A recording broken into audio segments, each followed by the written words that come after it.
Hello, and welcome to a special edition of WayTooBroad that may turn out to be a spin-off. It's a new podcast called Is It?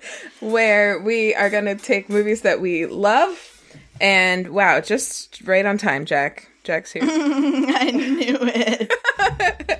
Okay. We're going to take movies that we loved a few years ago, but we haven't seen in a while, and we think maybe they're good, and we're going to ask each other and ourselves the tough questions like, is it? Is it though? Is it good? It's like when you're like, oh, that movie, I love that movie, that's so good, and then you're like, is it? It's 2020, November 16th, 2020, as we're recording this. But who are you and who am I? Oh, I'm Hannah, and this is my co-host, Erin. Hi, Erin. Hey! Okay. So this idea came about on our other podcast, WayTooBroad, which this will be a special episode that'll come out over Thanksgiving. I don't think there's anything Thanksgiving themed in this movie, but that's just when it's coming out. So, and it came up on an episode of our podcast. I don't remember which one, because we both had that moment at the same time of like, oh, I love that. It was probably Bring It On we were talking about, and because that's the movie that we're going to watch this week, and we were like, oh, that movie was so good. Wait a minute. Is it? It's been, we're both in our early 30s. We've had like a lot of those moments recently. I don't know if it's the being in your 30s or if it's the nature of 2020 and like the last couple of years, but especially 2020 just being like the hugest learning experience in terms of like, I think I always used to think like, oh, comedy just used to be more edgy. And in some ways that's true, but it was more like the dominant society was like a whole fucking lot more tolerant of humor that offended like huge swaths of marginalized people. So we grew up in that sort of environment, not as aware of those things as we could have been. And sometimes when you look back at the stuff you used to love, you're just like, what? Like, what? How? It happens a lot. Sometimes it's just not good. And then sometimes... Not necessarily that it's problematic, but it's just, like, sometimes the quality has gotten better in TV shows and movies. Yeah, yep. Sometimes the writing's not that good. And sometimes you expect a movie to be total garbage. And it turns out that it holds up really well. I've had that happen. So we're going to take those adventures together and with you, listener. And... I'm going to give a warning up front that there are going to be, in pretty much every episode, assuming that there are more, certainly this one, the way we're going to structure it is, Erin and I are going to have like a conversation before we watch the movie about what we expect from it and answer a few like key questions, which means right off the bat, before we even go watch it again, we're going to be kind of spoiling it in like a vague and probably inaccurate way, like a half-remembered way. So, if you for some reason care about spoilers for Bring It On, the original film, which came out in what year? Many years ago. Many a year ago. Bring It On. Googling. Are you looking it up? I'm Googling it, yes. Okay. 2000, in 20 years ago. 20 years ago. Good Lord. Oh, man. Okay. I saw this TikTok today. I'm on TikTok all the time now. I just posted a TikTok. I only post TikToks of my cats. It's fine. It's totally, everything's great. Very normal. And 32 years old. And I I saw this girl describe one of her substitute teachers as middle-aged, and then she clarified probably in his late 20s or early 30s. Oh my god. I was like, how absolutely dare you? Oh my god. I feel attacked. I know. So, it's just, it's not cool. Anyway. So this movie really came out phased out. Yeah. So this movie came out 20 years ago. If you care about spoilers for this 20-year-old movie, then go watch it before listening on. That's all I have to say about that. And one note, so this is obviously our pre-conversation that we're having before we watch the movie. Hannah and I are coming in this completely cold. All we have is the memories of, like, of watching this movie when we were younger. Let's kick it off there, Hannah. Let's see, how old would you say you were when you saw this movie? And, like, how many times do you guess that you've seen it? Oh, I think I've seen it quite a few times. I don't know if I saw it in theaters, which would have been, I would have been like 12 when it came out. Yeah. But what? I almost said 10, and I was like, we're 32. We're not 30. So yeah, 12. And but probably 13, like 13 to 15 type age. I watched it like fairly regularly. I would say. I don't know, maybe like 4 or 5 times I've seen it. Mm-hmm. How many times? Movie you and I watched a lot together? Because I've also seen it a bunch. But maybe. It's not one I remember watching with you. I like have a group of movies I remember you and I watching a lot. Yeah, me too. Yeah, I'm a similar boat. Teenager watching this movie, like, 4 or 5 times. Like, it's a movie I know well and have rewatched a bunch, or back in the day. And I haven't seen it in, probably like haven't seen it in at least. Yeah, it's exactly what I was gonna say. Yeah, maybe a little less, but rounding up for sure. Mm-hmm. What do you remember liking about it? I remember it being really funny, and I remember it being cool, like, in a sport movie kind of way, where, like, the cheerleading... So this will be interesting to see, too. Like, I remember the cheerleading being really impressive, and, like, they're just having really good, like, sports moments, like, sport hero moments, and, like, those sort of things. And I have a couple other things to add, but I don't want to yet. What about you? So I remember being totally entranced with the love story thing, the romance between Kirsten Dunst, right? Mm-hmm. Who I loved at the time. I actually kind of still do. And the guy who, I don't remember who that actor is. He was in, like, a lot of rom-coms around that time, like that sort of movie. And then, like, just disappeared. He was just, like, one of those guys. Like a grungier Freddie Prinze Jr. is how I remember him. And I also remember really liking the music and definitely thinking it was really funny too. Yeah. But I don't think I cared so much about the sports moments, but I do remember, like, a lot of really cool flips and stuff. Yep, I remember that too. I wonder if it's like so clear that they're using stunt doubles and we just, like, never. Yeah, I'm excited to see that, and I've also seen some, like, really cool cheerleading. Have you seen that one on Netflix that I don't remember? It's called Cheer, I think, on Netflix. I don't remember. No, I haven't. That's like a documentary about, I think, collegiate cheerleaders. And it's, so having seen that for, like, the real deal, I'll be interested to see how Bring It On, like, holds up in representation.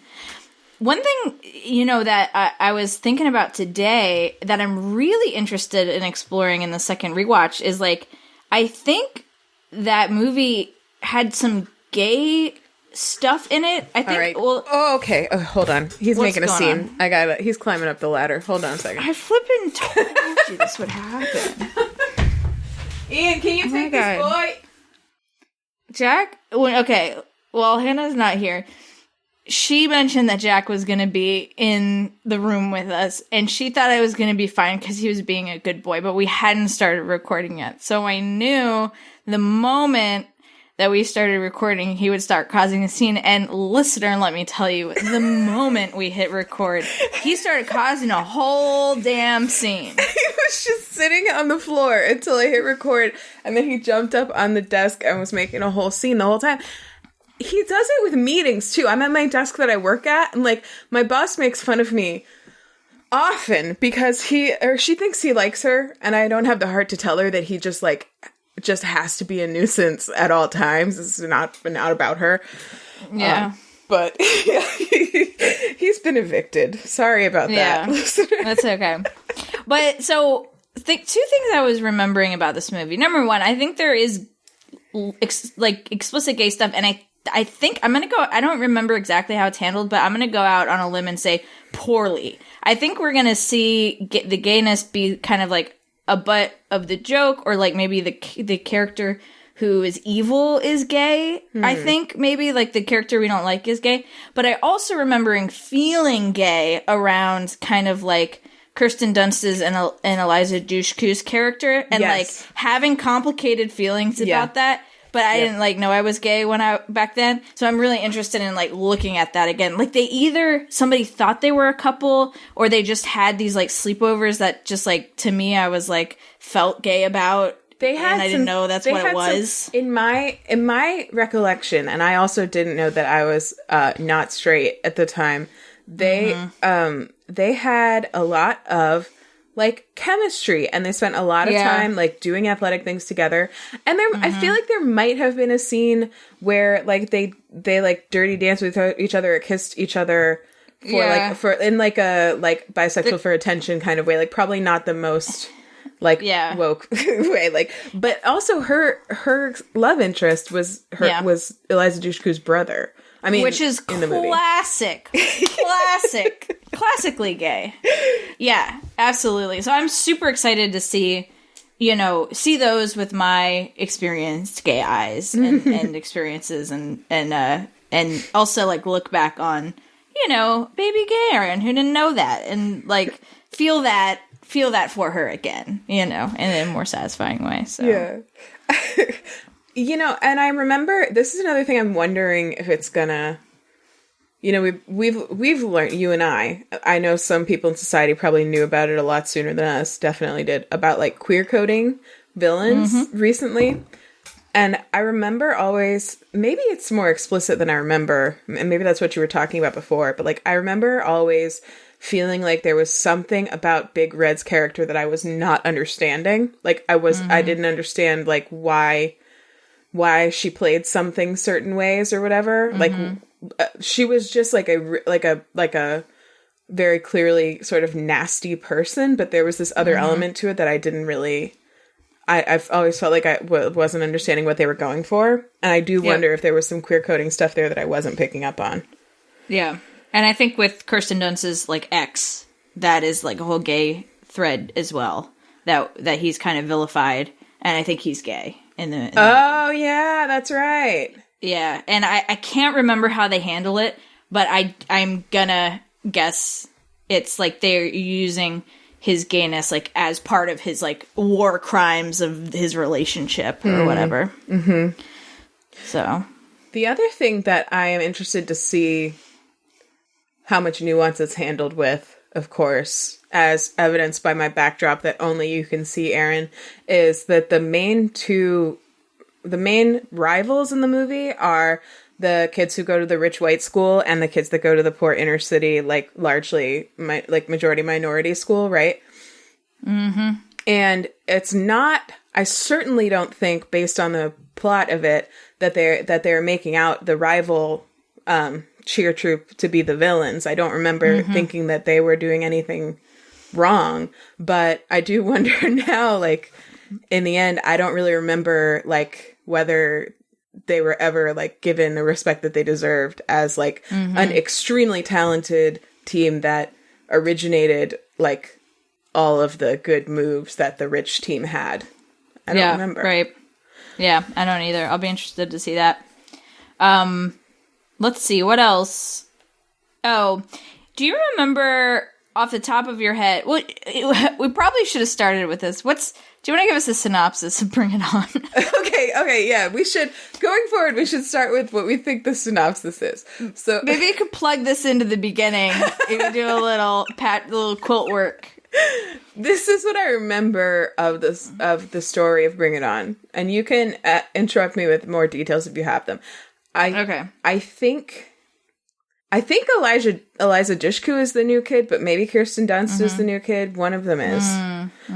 And they join the cheer squad, and I think they're both new, and they're like bonding over how awful the leader is.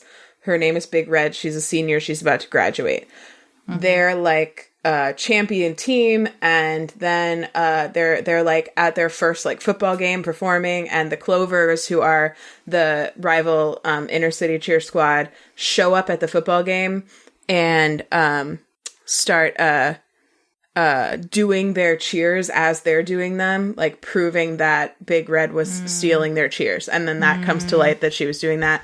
And then they both enter like the big like regional cheer competition thing, both the Clovers and Broncos or something. Yeah, something like that. Toros. Hannah just did like put fingers on her forehead, which reminded me that it was Toros. Wow, it's just in there, it's in the brain.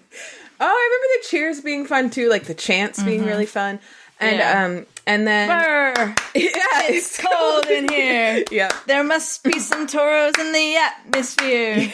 Like that. So, and then for some reason, I don't remember exactly what, I remember that Kirsten Dunst and maybe also Eliza Dushku go and visit the rival school, the Clovers, and they have like a conversation, and I remember that the Clovers are not particularly interested in helping them, which I think is a pretty cool and normal response, in all seriousness.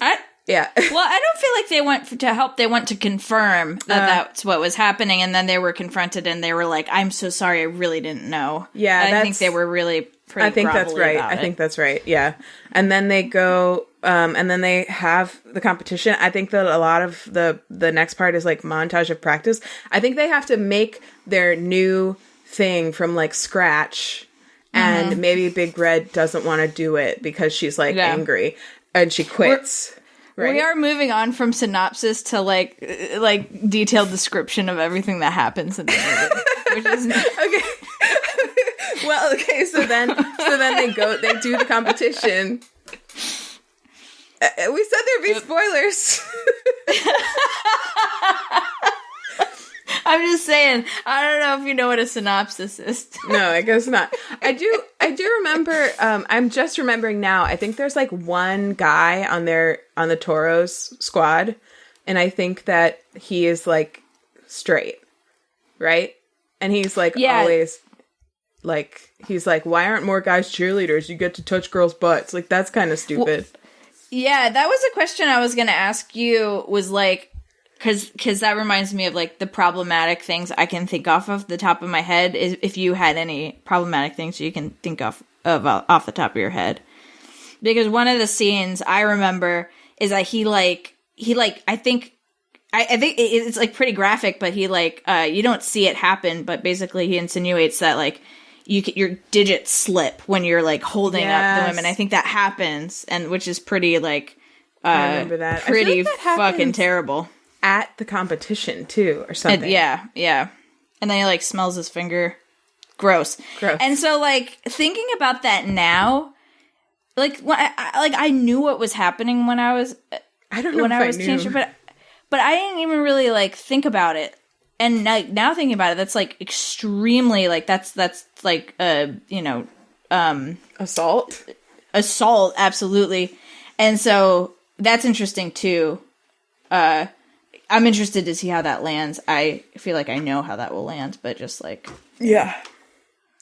But besides that, I don't remember anything. But I feel like that doesn't mean there's not stuff. I feel like there's a potential for there to be a ton of stuff that I don't remember or never noticed.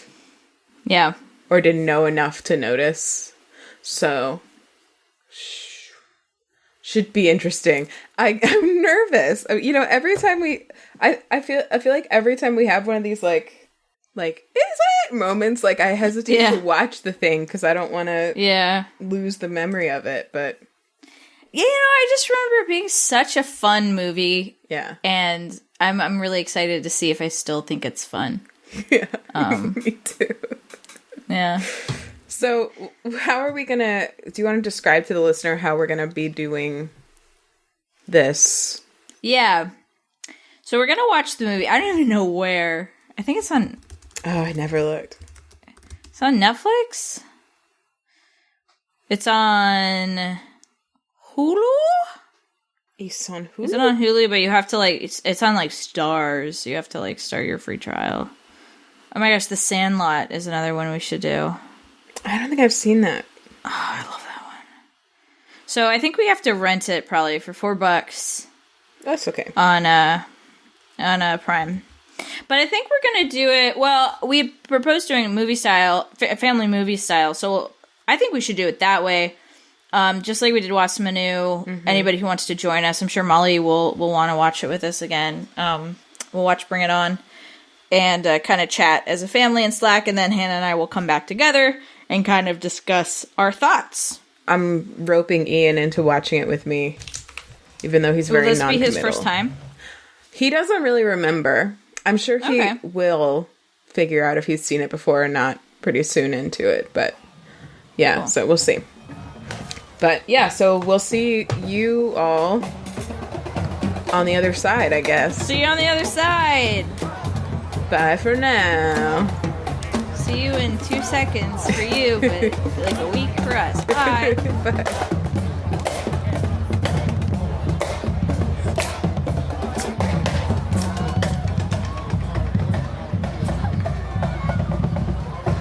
We're back. For us, it's been nearly a week, actually, since we last spoke about this matter. But for you, through the art of editing, it's only been a few moments. And I gotta say, it's a weird position to be in, because I feel like a changed woman, honestly. Having gone through the experience of watching Bring It On again. So, I don't know about you, Hannah, but that's where I'm at. So I want to talk first about our predictions and how they held up. Yeah. But, like, I feel like I cannot resist saying just first and foremost, this movie was so deeply 2000 in every way, in a way that I had no memory of. Like, the hairstyles, the music, the color, and set design. It was, like... Mm-hmm. It was so of its time that it brought to mind several other movies for us while we were watching it that we added to our list of things for this podcast. Yep. But, okay, let's talk about predictions. Predictions is a funny word because we had watched the movie before, but yeah. Oh, like, memories. Memories. You go first. What did you talk about just a mere 10 minutes ago in this episode that you got wrong or that you misremembered? Okay. This is what I wrote. I took, like, as usual, pretty sparse notes, and so the listener will remember what I said better than me. But the first thing I wrote was romantic. I remembered it being very romantic. Funny and really good music. Mm-hmm. So let me start with the music, which, as I mentioned, it wasn't that it was terrible. It was kind of like not by the standard that I remembered it. It was nothing special. It was like, I thought it was like especially excellent. I really still liked Hey Mickey at the end. That's the one I always remember. But like a whole lot of the music in this movie was just very 2000. Like it was very nostalgic, but it wasn't like, oh my god, what an incredible soundtrack, this will live on in history forever, which is kind of like, I would say it's fun. Like, it's a fun soundtrack. It's not one I'm gonna like go listen to, but it's like fun, works well in the movie. Yeah. But yeah, deeply 2000. Like songs I'm like, oh yeah, this one, never thought of it since, won't think of it again. I mentioned this to our family in Slack, because we ended up watching with like a small group of family members as well. Which was fun. That was fun. But it was wild. Like right after the movie ended, I like was walking around the house and I started singing this song that I hadn't heard or thought about in ages. And I remembered like a lot of the lyrics of it. It was a Reliant K song called Chapstick and Chapped Lips and Things Like Chemistry. And I looked at what year it came out, and it came out in 2003, the album, and I remember really liking that album. So it was like of that same era, and it was like the amount of early 2000s music that was portrayed in this movie just like dug it out of the depths of my brain. Like, Bring It On, like, time warped you back into early 2000s. Yeah, it really did. Yeah. So that was pretty interesting. It was not nearly as funny as I remembered it being, although it did have its moments, but like there were some like there was that one character who always was like, she puts the itch in bitch and like stuff like that. And I was like good with like... I love that, yeah. I feel like that was like, I don't know, I was good with that after like the first scene. But like there was some really fun like character acting, I think. It had its problems. Like we're going to talk about Sparky Pilastri, I'm sure, but like I still found his dancing very funny and like a lot of the stuff around that. And romantic, okay, I have like a long and newly formed point of view on the romance in this movie, so maybe I'll save that. Great. But it was, I mean, it's certainly, there was chemistry there. So it wasn't wrong, I guess. Yeah. Like physical chemistry. We'll talk about it. So what about your predictions? Yeah. Your memories. Yeah.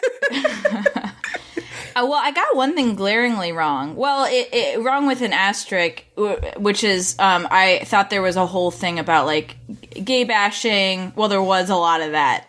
But I thought specifically that the, like, main character's, like, ex-boyfriend was gay, and there was a whole thing about that, which was a complete misremember, but I can totally see why I remembered it that way, because there's this whole structure of gay bashing in the movie, including, like, you know, belittling male cheerleaders, which is both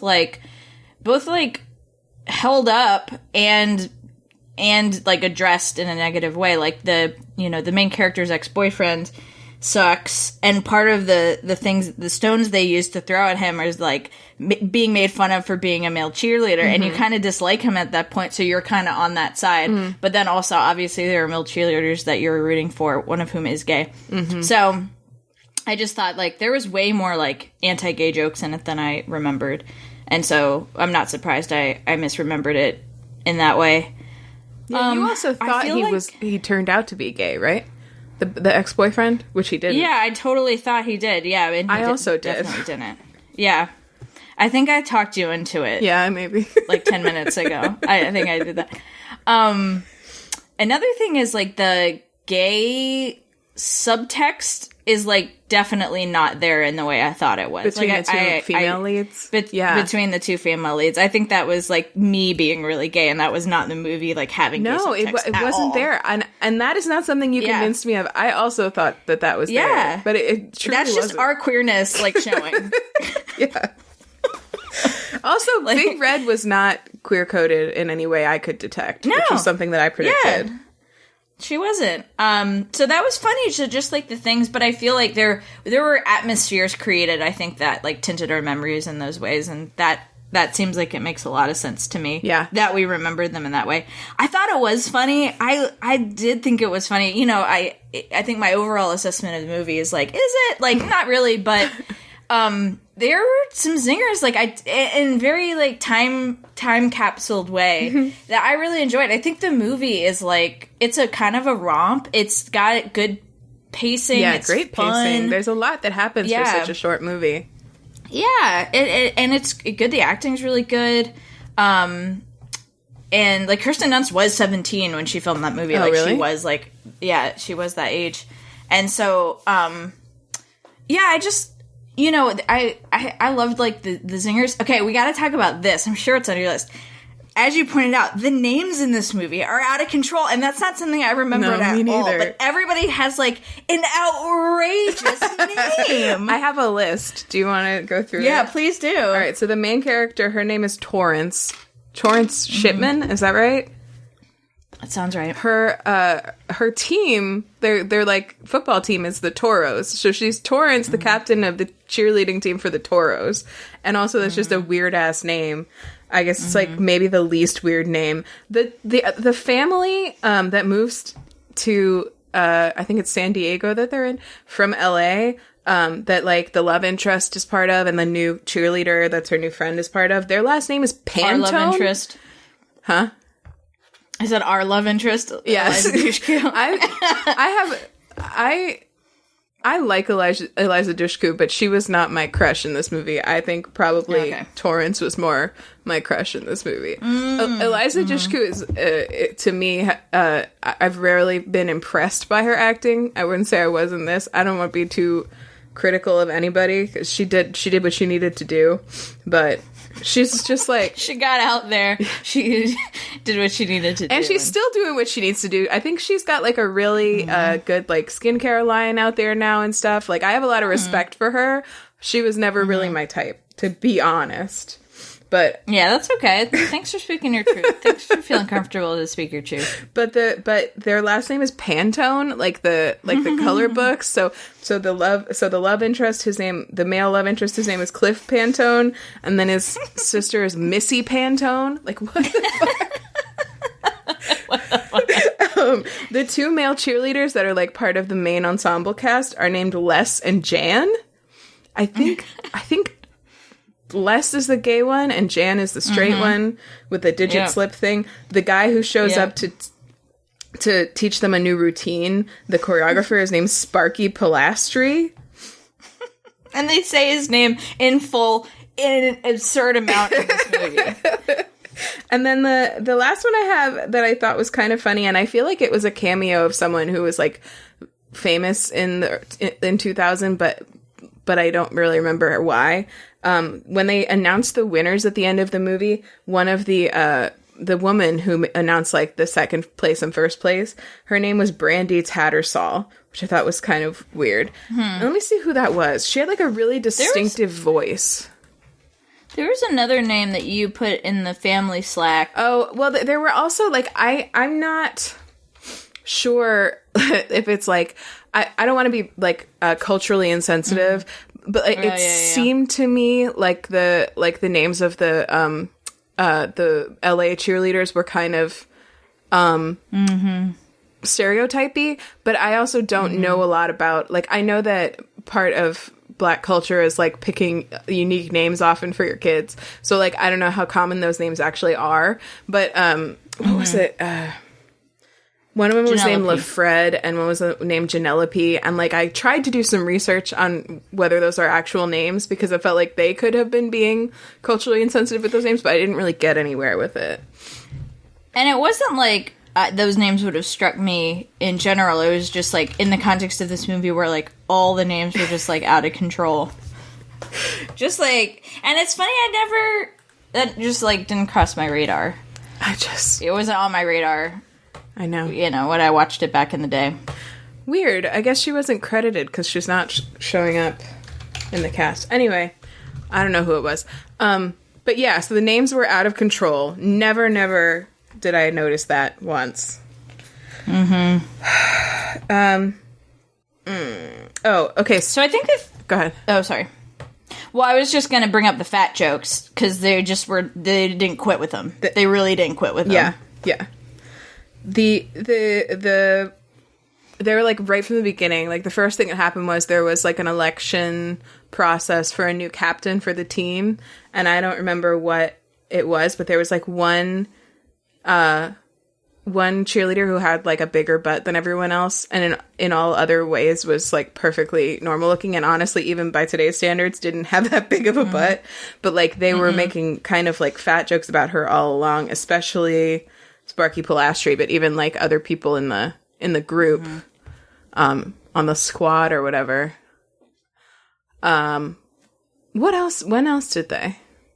Sparky Pilastri's with the fat jokes, or specifically her butt?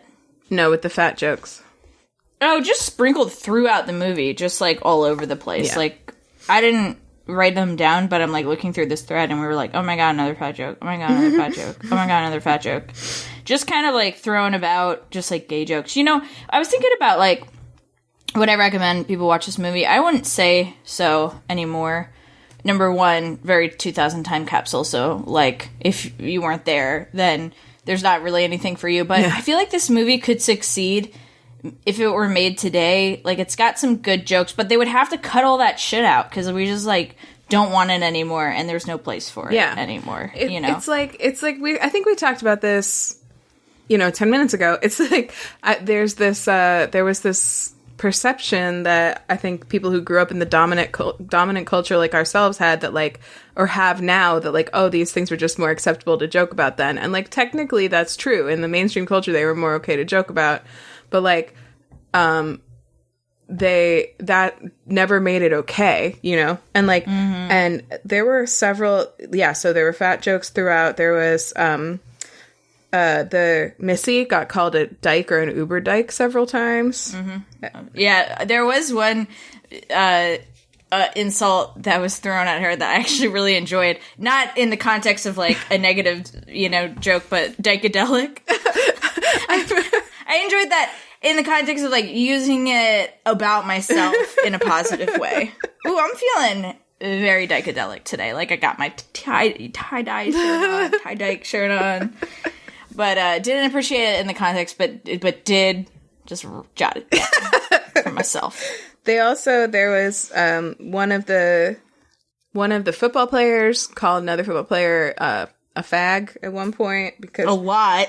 Well, they made a lot of like gay jokes back and forth. I think they only used that word once, and it was like that scene with it was like one of those times when like the scene could have played perfectly fine without it. Like he could have just given him a look and it would have still been a little gay jokey, but like why was it necessary? And then there was another time, there was that joke which I feel like was like a big thing that people repeated a lot at the time, which was the thing Sparky Pilastri said, where he said cheerleaders are dancers who have gone R-word.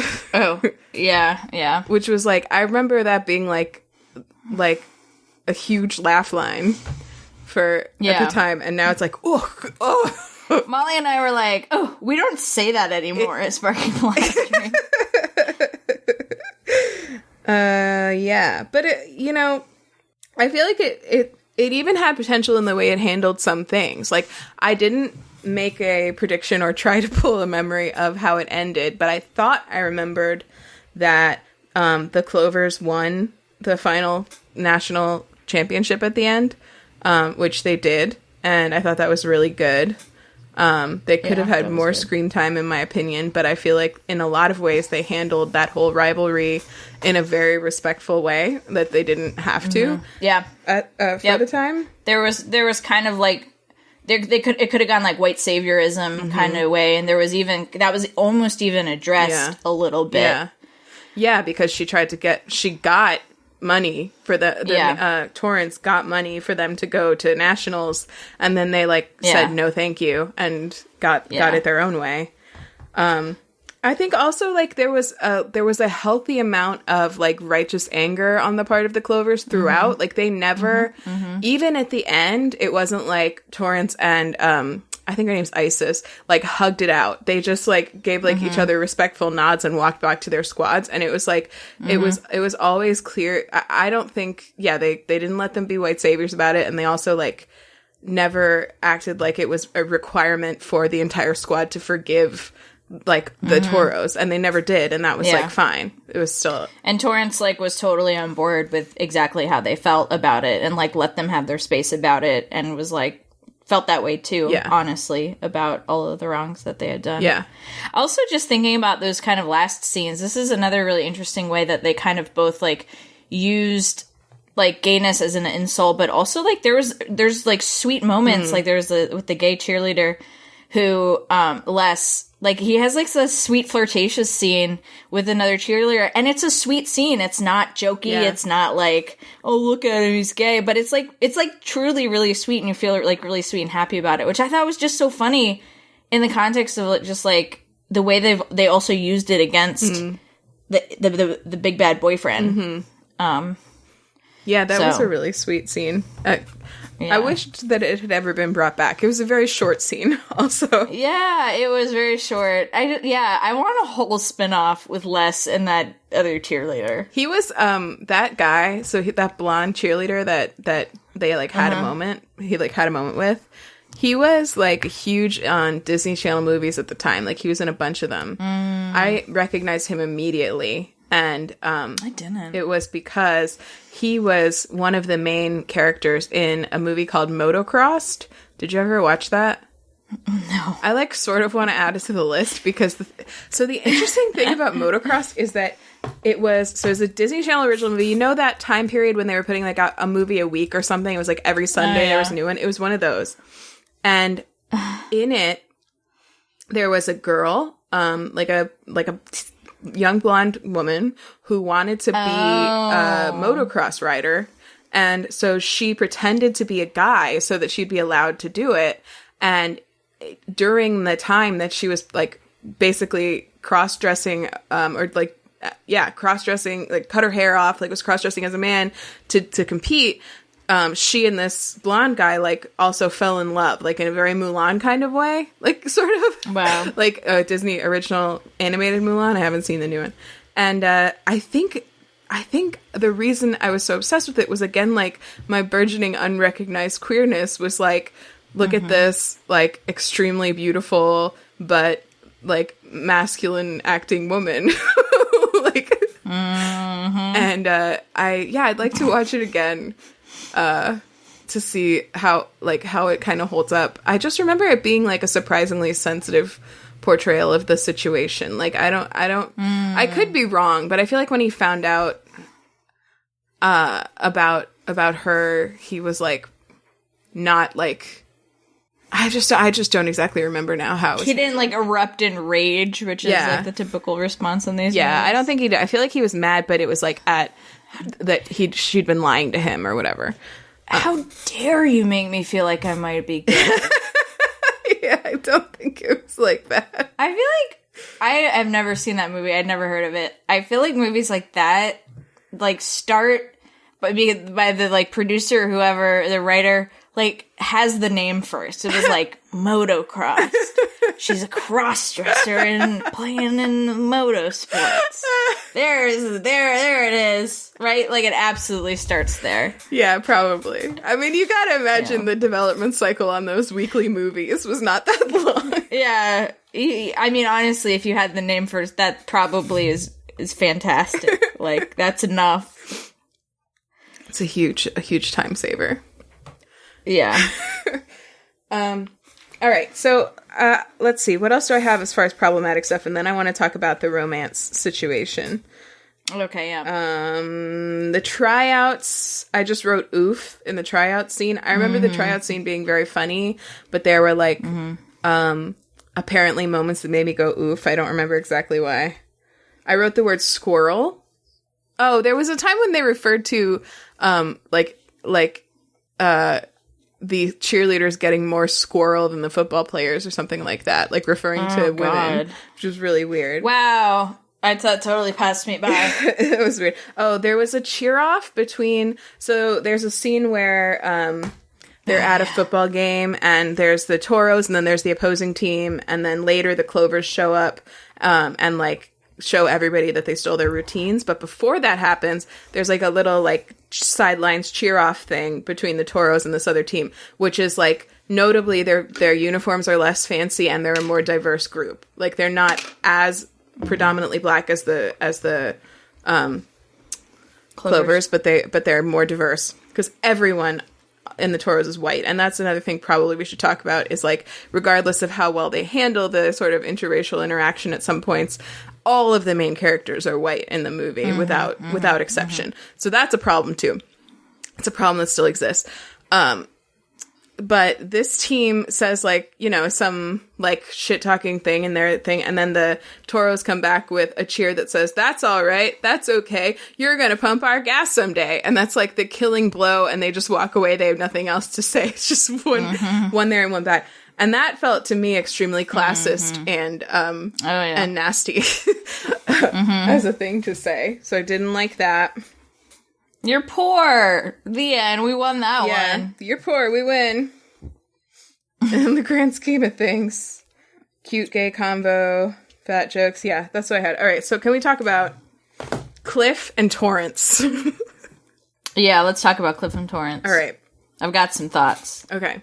When Cliff and Torrance first meet, it's in class, right? And Torrance doesn't know who the Clash is, and Cliff does. And when he tries to explain to her who the Clash is, because she's wearing a t-shirt, she's just like, "Oh, vintage." And it's supposed to be like, "Oh, they're from two different worlds." And like, isn't that cute?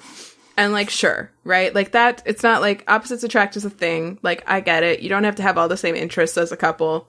But that's the only substantive conversation they have in the whole movie, and then the rest of it feels like very much like a physical chemistry. And I just like, it's hard for me to imagine, given what we saw on screen, what the fuck they're going to talk about when they're actually dating.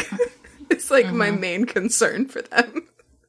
Yep. They have nothing in common. He never starts taking cheerleading seriously at any point. He makes fun of his sister right to the end for being a cheerleader. Yep. Right? So, like, that's her life. So, like, what are they going to talk about?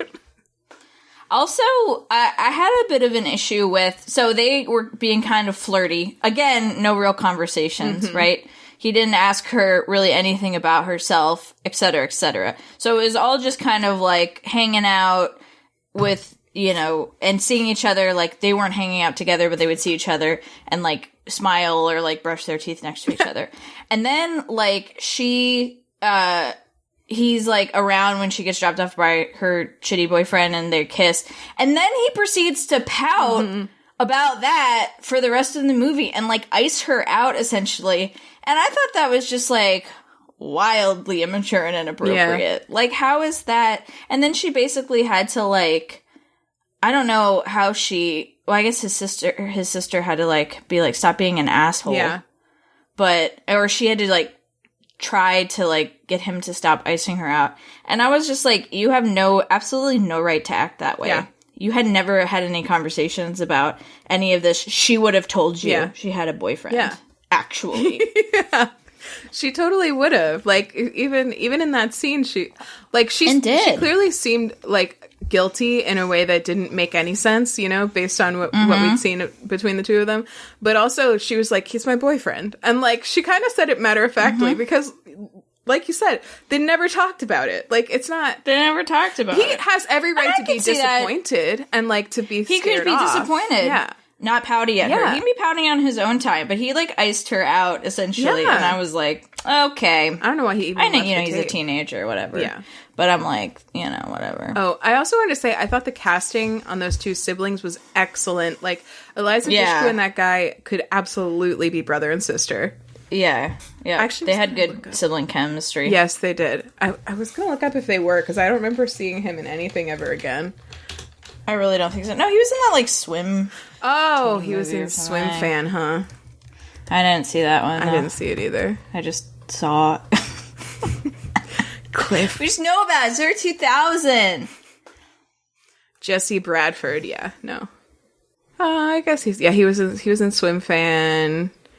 He was in nothing else I recognize. Yeah. Yeah, no. Anyway.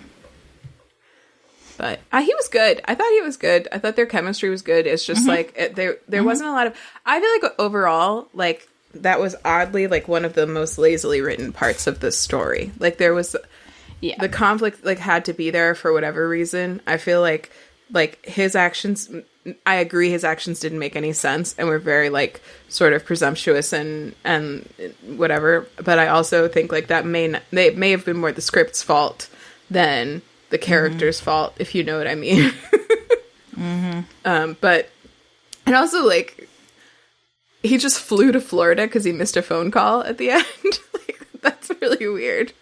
I remember being very romantic, but do you remember having that? I totally didn't click for me that was, like, so far away. It's the other side of the fucking country. Yeah, it's so far. It's, like, the farthest you can go and still be in, well, I guess Northern California, like Washington State. It's not important. It was in Florida. Yeah. I don't have too much more to say about it. I mean, it's, you know, I feel like if I were to sum it up, I would say disappointing, ultimately, definitely more problematic things than I remembered. Yeah. I mean, but punchy, and, like, I would care to see a rewrite that rectifies all the wrongs. I would absolutely care to see a 2021, 2022 remake of it, absolutely. Yeah, I would watch the shit out of it if it were handled well, and I think it's got some good stuff to it. Yeah, I think it was, for me, my summation would be that it was nowhere near the masterpiece that I remembered it being. Yeah. At all. And yeah, overall, I don't think a new viewer, a new 2020 viewer would get a lot out of it. But it was like, it wasn't a piece of trash. Like, I think we're going to come across some total pieces of trash in this adventure. Yeah. And it wasn't that. It had good bones. So yeah, someone remake Bring It On. bring it on. I wonder who the musical was. Oh, yeah, I wonder Manuel that, too. had his hand in that. There were also, like, a million sequels, I think. Yeah. Don't care to watch any of those, I gotta say. Yeah. One movie I am really interested in rewatching it that I thought of while we were watching this one was 10 Things I Hate About You, because that's one you and I in particular really loved and watched a lot together. And nothing's coming up for me off the top of my head, problematic wise, but I'm sure it exists. But I would just I'm not going to even think about it anymore. I think that should be an upcoming one. Yeah, I think we should do that for sure. I would love to do that. I think I've seen it pretty recently. And I have so much love for it. I don't know what's gonna stop me from loving it, but I have never really watched it with a critical eye, and I would do that for sure. My brother suggested, and I think this would be probably a long ways down the road because it kind of doesn't even fit the model that we're going for, but because we're talking about movies that we like once loved and then coming back to them, he really wants us to watch the Twilight movies. Lucas does, but I'm like, I never loved those. I've never seen them. So it could be an interesting watch, but I don't know that it fits the model. But maybe someday we'll I don't really want to have him as a guest I don't know. Maybe if we're getting paid to see him by somebody. Yeah, if Twilight wants to sponsor those episodes, we'll watch it and probably trash the hell out of it. So, it'd be a weird sponsorship deal, but, whatever. Oh, but the Happiest Season comes out in a few days, speaking of Kristen Stewart. Oh, great! Comes out on Wednesday, next Wednesday. So this episode is right now is coming up in your WayTooBroad feed on Sunday the 29th. So happy recent Thanksgiving to you. And go watch The Happiest Season if you haven't yet. And don't watch Bring It On, in our estimation. We'll certainly be talking about The Happiest Season on our regular WayTooBroad feed. Yeah. I feel almost certain about it. Yeah, almost certainly we will. So go watch that. Yeah. Yep. All right, cool. How do we want to close these episodes out? Yeah, I would say maybe with the normal podcast stuff, call us on the podcast line. I'm going to let Hannah run through all those numbers. But let us know if you disagree, if you agree, if you've seen the movie in the past, etc., etc. Let us know. Yeah, let us know what you thought of it. We don't have separate lines for is it yet, but you can call us on our WayTooBroad lines. So if you want to call us or text us, tell us what you think of Bring It On, tell us other movies you think we should do. Just tell us what you thought of this special episode. You can do that at 774-326-0420. Blaze it. We're on Twitter at where is it? WayTooBroad. WayTooBroad? Yeah, we're on Twitter at Did I remove it? No, we're on Twitter at WayTooBroad. I actually do have a Twitter for is it, but I don't remember what it is. I did grab something. We'll get better at this as time goes on. We're on Instagram at WayTooBroad. You can email us also, WayTooBroad@gmail.com. Let us know what you thought about Bring It On. You can go to our website for any of our contact information. I'm on Twitter at Hanthropology, and Instagram and stuff. And I guess that's it. We'll let you know that's all, folks, on this feed if and when a new feed goes live for this podcast. Have a great one. Thanks for listening. This podcast candle is also extinguished. Bye-bye. Oh, I forgot to light one. Goodbye.